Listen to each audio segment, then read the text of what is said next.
双视的朋友们，大家好，我是舒源，我是奥利。现在开始我们双视采访。OK。第一次见你，我记得就是，走进来，然后看到你，我们那个初见面就是不是先是采访，你觉得他会怎么回答什么问题，然后你是谁谁谁，你要想对他说什么话。但其实我已经打听过你所有的答案了。就是在我回答之前，我已经知道你所有的答案了。我这边一点不知道。我知道，我有内部消息。想在见你之前，我有点心理准备。然后呢，他跟我的这些回答，我会觉得哇，他应该是一个很淡的人。没错，我就对。但是见你的第一面的时候，我发现就是上来就是我做什么你都配合我，你明白吗？就是感觉你也没有那么淡。第一印象的话，就是回到一个词的话，就是可爱。我觉得他是一个非常有才华的人。什么弹唱啊、唱跳啊、舞台的都看过。都看过，天哪！我觉得他帅这一点从未改变。最开始我会觉得舒源是一个思想很多的一个人，就我会觉得你脑子一直在转，所以你不说话。但后面我发现你就是不，我就是什么都没想，就是不在转。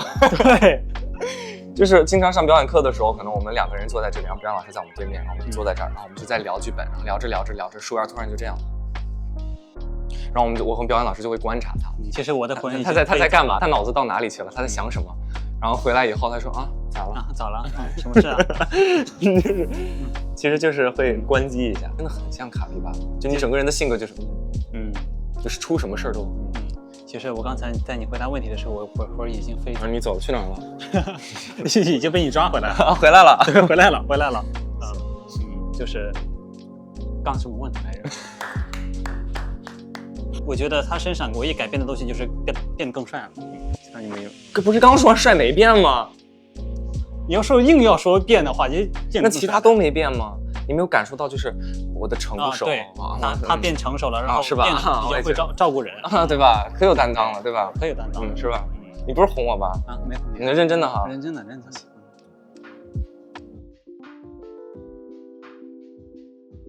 我觉得太多了，我觉得看过我俩直播的人应该都能 get 到，就是很多东西就是懂，也不知道怎么解释这种默契吧，就两个人就是一对眼，你就明白了，对就懂了，就是这场戏怎么演，奥利都会有一个特别的想法，就是比如说这场戏会是开心的情绪，或者是愤怒的情绪，他都会有特别的观点。对，因为很多时候可能。我理解的这两个角色可能和导演或者表演老师或者编剧不太一样，但是我们都会去沟通。比如说，我觉得在这句话的时候，我觉得我加一个支点会好一点，要不然就是我一直站在一个位置，我觉得会有点尴尬。可能后面通过剪辑可以把这场戏的这个尴尬给去掉，但是就是在演的这个过程中，我会如果有一些支点的话，我会更舒服一点，我就会提一些小想法吧，会说比如说我觉得这里的话，我应该走去这边，然后称一下镜子，但需要提前沟通好嘛，这样摄影老师才能跟你。所以就是，比如说我就 C 七大哥，我想从这儿走到这儿，然后呢，到时候你帮我在这儿码个点，我从这儿走到这儿啊，现在就会有这些东西。对，就不管就是我们商讨的结果如何，就是最终的结果我们一定会是一致的。对。还是我刚刚说的，就是你永远都会支持我吧？对，我觉得这是让我很感动的一点。然后我说一些小事情，就比如说，你特别害怕水，对吧？你不会游泳，所以你不敢往海里面跳。对。但是呢，他看我一直从那个船最上面往海里面跳，然后呢，他就觉得想陪我一起做一些冲动的事情，然后就会跟我一起去跳。就我不觉得别人会，如果在害怕水的情况下还会陪我这么做，但就是你就会因为我，然后去做这些可能平时你100%不可能做的事情，就是我会很感动。对，因为这种事情。其实我的话就是因为我们线下就是遇到很多人的时候，他会在前面为我开路，这种很有担当的这种真硬地。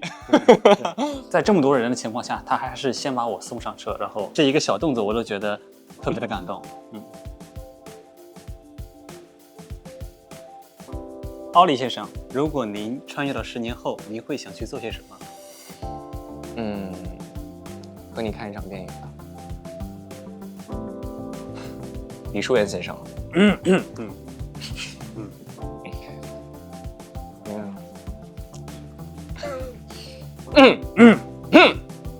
李淑妍先生，你好。如果入戏的男演员不是奥利，您会想和谁拍？我拒绝回答这个问题。所以有答案，你有答案。那问题是什么来着？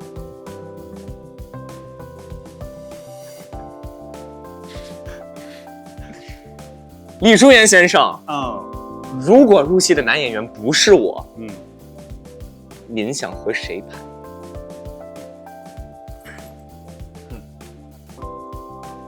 我选择不拍。